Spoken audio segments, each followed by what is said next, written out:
Welcome back to Doomer Dialogues, the show where I talk to people shaping the future, mostly so I can figure out who to blame when it all collapses.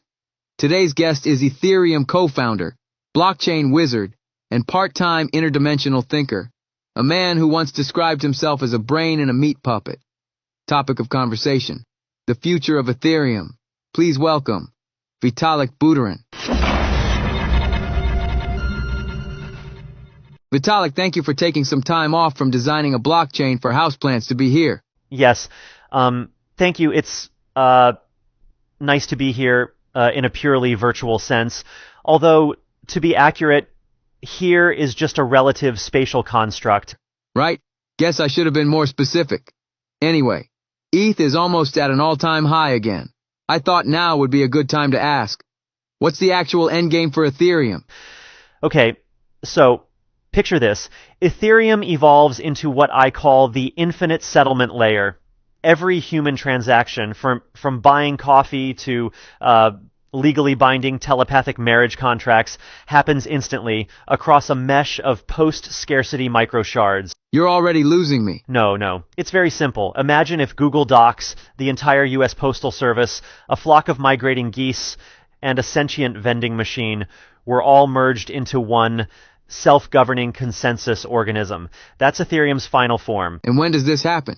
Well, technically, it's already begun if you look at Layer 2 adoption curves on a logarithmic scale, but the real shift happens in Phase 9 of the Serenity merge, which, optimistically, 2143, or earlier if time becomes less linear. Vitalik, most of us will be dead by then. Yes, but your digital descendant and your future stored blockchain consciousness will thank you.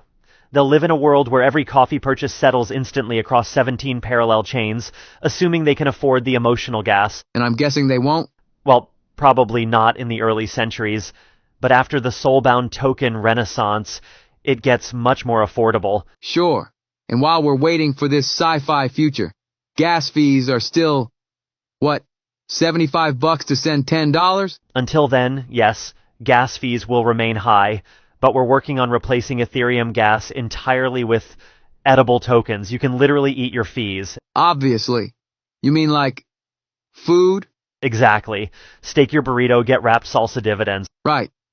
Anyway, do you hold Doomer on base? Oh, absolutely. In fact, I'm building an experimental Layer 3 entirely for Doomer transactions. It's called Proof of Despair. Proof of Despair? Yes.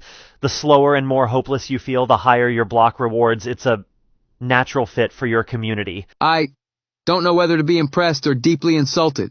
Both. That's the optimal gas efficiency for emotions. Also, if you stake Doomer on my new chain for, let's say, 400 years, you unlock a commemorative JPEG of a blockchain-shaped giraffe. Why a giraffe? Because they can see further into the future.